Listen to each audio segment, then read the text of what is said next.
मातरम, वंदे मातरम, वंदे मातरम, वंदे मातरम। अंजू भिवाड़ी से पाकिस्तान गई है तब से ये मामला उलझता हुआ नजर आ रहा है। जब लगातार 2 वीडियो अंजू ने जारी किए, जबकि पाकिस्तानी मीडिया और यहाँ की स्थानीय मीडिया प्री वेडिंग का एक वीडियो है और एक हल्फनामा है जो वायरल हो रहा है, उसको दिखा रही है, जबकि अंजू उसका बार बार खंडन कर रही है। 2 बार वो वीडियो में ये कह चुकी है कि जो ये मीडिया पे चल रहा है ऐसा कुछ नहीं है, हमने शादी नहीं की है। लेकिन अब एक नया मोड़ आ गया है। जो भी हिंदूवादी संगठन है यहाँ पे, जब से उसने ये वीडियो जारी किया है, मैं कुछ दिन में भारत वापस लौट आऊँगी, उसके बाद हिंदूवादी संगठन भाजपा के कार्यकर्ता इस सोसाइटी के बाहर एकत्रित हो गए हैं। उन्होंने प्रदर्शन किया है। उन्होंने इस बात का विरोध किया है कि अगर अंजू भारत आती है तो हम उसको यहाँ नहीं रहने देंगे, उसका विरोध किया जाएगा। और हम कुछ कार्यकर्ताओं से बात करते हैं कि उसका विरोध क्यों किया जाएगा। अंजू का विरोध इसलिए, ये भारत संस्कृतियों का देश रहा है। इस देश की संस्कृति सीता माता से शुरू होती है, जिसका अपहरण हुआ, जो रावण जैसे राक्षसी के यहाँ पर रही, लेकिन अपने स्त्रीत्व की रक्षा करी, पाक साफ रही। हमारी संस्कृति में एक सावित्री माता भी हुई है, जो यमराज से लड़कर के अपने पति को लेकर के आई। और अंजू जैसी महिलाएं इस देश को, इस देश की संस्कृति को विकृत कर रही है और आने वाले समाज को एक गलत दिशा दिखा रही है, दिग्भ्रमित कर रही है। ऐसी पदभ्रष्ट महिला की हम कभी भी समर्थन नहीं कर सकते। हमारी संस्कृति में विवाह जैसे संगठन को, विवाह जैसे कार्यक्रम को 7 जन्मों का साथ माना गया है। आज वो एक गैर मर्द के साथ में मित्रता का दिखावा कर करके पाकिस्तान भागी हुई है। ये हमारी संस्कृति के ऊपर दाग है। अगर वो वापस लौटती है तो क्या आपका रिएक्शन होगा? सीता माता को एक धोबी के कहने के कारण भगवान श्री राम ने परित्याग कर दिया था। वो तो इस तरह से हमारे पूरे समाज को, पूरे देश को लांछित कर करके भाग करके चली गई। उसका किस शब्दों से हम स्वागत करेंगे? मेरे विचार से ऐसी कुलक्षणा स्त्री को उसका 20 तारीख तक वापिस आने का, आना जरूरी है ना? 20 तारीख तक अब वो आती है नहीं आती है, ये उसकी इच्छा पर निर्भर करता है। लेकिन हमारी संस्कृति में ऐसी महिलाओं की जगह नहीं है। और पत्रकार बंधु, हमारे यहाँ पर कहावतें चली आ रही है, समय समय से कहावत चली आ रही है कि माता को माता नहीं होती है। आज माता वो कुमाता होगी, अपने बच्चों को यहाँ पर बेआसरा छोड़ करके चली गई। ऐसी माता को संस्कृति वाले देश भारत में स्थान नहीं मिलना आप चाहिए। क्या करेंगे? वो लीगल तरीके से गई है, पासपोर्ट वीजा से लीगल तरीके से वापस आएगी।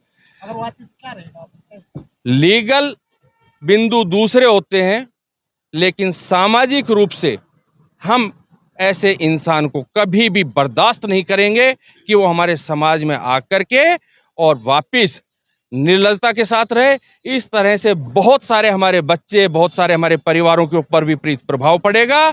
हम उसको सामाजिक रूप से चाहेंगे कि उसका सामाजिक रूप से बहिष्कार हो। हर जी बड़ी बात यह है कि यहाँ पर जो सीमा है वो घुसपैठिया है, लेकिन फिर भी मोदी जी की जैसे दिग्गज प्रधानमंत्री के देश में उसको हम पनाह देकर रखे। और वो जो लीगल वे में गई है, वो फिर भी वहां से ये बातें आ रही है कि वो 20 तारीख को पाकिस्तान छोड़ देगी या 20 तारीख तक उनका वीजा है। क्या कहेंगे इसमें? मेरा पहला सवाल राजस्थान की सरकार, गहलोत सरकार से है। उनकी साइबर सेल फेल हुई कि उनकी नाक के नीचे इस तरह की योजनाएं बनती रही। दूसरा, आप लोगों ने अगर देखा हो तो उस महिला ने वहां से पाकिस्तान से बयान दिया है कि मेरे जो लॉकर में रखे हुए पेपर हैं वो किसी को मत दिखाना। अब पता नहीं ये किस रूप में इसको दिया जा रहा है। हमें तो साफ सीधा संदिग्ध लग रही है कि वो कुछ ना कुछ खुफिया काम यहाँ से कर रही है, खुफिया सूचनाएं दूसरे हमारे दुश्मन मुल्क को दे रही है। आपको लग रहा है कि अगर वापस आएगी देश के लिए खतरा है? बिल्कुल देश के लिए खतरा है। जब वो अपने परिवार की नहीं हो सकी तो वो देश की कहां से होगी? पता नहीं वो वहां पर जाकर के क्या क्या कर करके आई है। तो आपको क्या लगता है, जैसे आपने गहलोत सरकार के ऊपर आरोप लगाया, आईबी है, सीआईडी है, इंटेलिजेंस ब्यूरो, उनको क्यों नहीं कान? गहलोत अगर पाकिस्तान जाता है तो वो ऐसी कंट्री है वेरिफिकेशन किया जाता है, उसका क्या रीजन रहा, कहाँ चूक हुई? मैं इसमें आप लोगों को बताना चाहूँगा, एक तो उसका पहला संदिग्ध बयान आया है कि मेरे डॉक्यूमेंट्स, मेरे जो कागज रखे हुए हैं वो किसी को नहीं दिखाने, इस एंगल पर जांच होनी चाहिए। दूसरे नंबर बात, वो अपने परिवार को दिग्भ्रमित कर करके गई है, परिवार से झूठ बोल करके गई है। हमारी रीति रिवाज में ये होता है, जब 7 फेरे होते हैं या हमारा किसी के साथ विवाह होता है तो आपसी एक दूसरे के ऊपर विश्वास के साथ में ये विवाह होता है। उसमें 7 वचन भी दिए जाते हैं, वचन भी भरे जाते हैं कि मैं कोई बात नहीं छुपाऊंगी। वो तो अपने पति को कहीं गोवा का बता करके गई है, कहीं चंडीगढ़ का बता करके गई, कहीं जयपुर और दिल्ली का बता करके गई है। इसके अलावा जब वो पति को अपने को सही सूचना नहीं दे पा रही और पिछले 3 साल से 2-3 साल से उसकी योजनाएं चल रही है, तो वो तो पूरा धोखे में रख रही थी, इस परिवार को धोखे में रख रही थी। तीसरे नंबर बात, वो उसका जो पासपोर्ट है वो भी दूसरे एड्रेस पर बना हुआ है। वो खुद में एक क्रिमिनल है, उसने अपने पासपोर्ट में अपना एड्रेस चेंज नहीं करवाया, तो कहीं ना कहीं वो इस देश को, भारत सरकार को दिग्भ्रमित कर रही है। और मुझे तो ऐसा डाउट है, पासपोर्ट का वेरिफिकेशन भी राज्य सरकार करती है, हो सकता है उसमें भी कोई मिली भगत राज्य सरकार की रही हो और राज्य सरकार से हो सकता है कि राज्य सरकार ने ही उसको स्पॉन्सर किया हो। अब ये जो सीमा का जब मामला है, ये प्रयोग है या संयोग है कि भाई उसी टाइम पे इस तरह का हुआ? सबसे पहले तो आपने ये कहा कि सीमा का विरोध क्यों नहीं। सीमा आई है तो वो अपने बच्चों के साथ आई है। लेकिन आई तो illegal तरीके से हो। दूसरे नंबर बात, इलीगल तरीके से आई है तो हमारी आईबी, हमारी जांच एजेंसियां उसके ऊपर हर पहलू पर, हर एंगल पर काम कर रही है।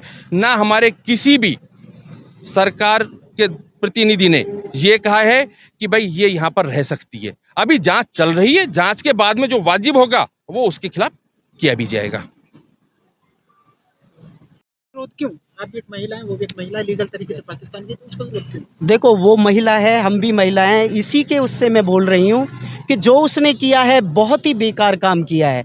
महिलाओं के नाम पर मैं तो कहूँगी कि वो एक धब्बा है, क्योंकि जिस तरीके से वो गई है, मान लो एक परिवार में ये भी होता है, हम ये नहीं कह रहे कि भाई हाँ कहीं बाहर नहीं जाना चाहिए, लेकिन पति को सारी चीज़ बता के जाती हैं महिलाएं, तो वो अच्छी महिलाएं कहलाती हैं। ये अचानक नाम कहीं का लिया, पहुँच कहीं गई और बच्चों को भी छोड़ के चली गई, पति को धोखा दे के चली गई। ऐसी महिलाओं को हमारे समाज में बिल्कुल रहने का बिल्कुल भी काम नहीं है। अच्छी महिलाएं तो बॉर्डर पार जाती ही नहीं। हाँ बिल्कुल बिल्कुल नहीं, बिल्कुल। वो कह रही है ना वीडियो में कि मैंने कोई शादी नहीं की, मैं घूमने के पर्पज से आई हूँ, मेरा दोस्त है, मैं वापस आऊंगी। भाई ऐसा कुछ नहीं होता। यदि वो घूमने के पर्पज से गई थी तो अपने हस्बैंड को सारी बात बता के जाती। और ये बात यहीं की नहीं है, अपने देश की नहीं है, विदेश में जाके पहुंच गई है, तो इतनी छोटी बात थोड़ी है ये कि उसको एकदम मामूली बात लिया जाए। ये तो बहुत बड़ी बात है और इस पे उसको कभी भी माफ़ नहीं किया जाएगा। महिलाओं के नाम पे उसने धब्बा लगाया है, मैं तो यही समझूंगी। आपको नहीं लगता कि सीमा और अंजू के मामले में अलग अलग दोहरा बर्ताव किया जा रहा है? सीमा के लिए कुछ, अंजू के लिए कुछ।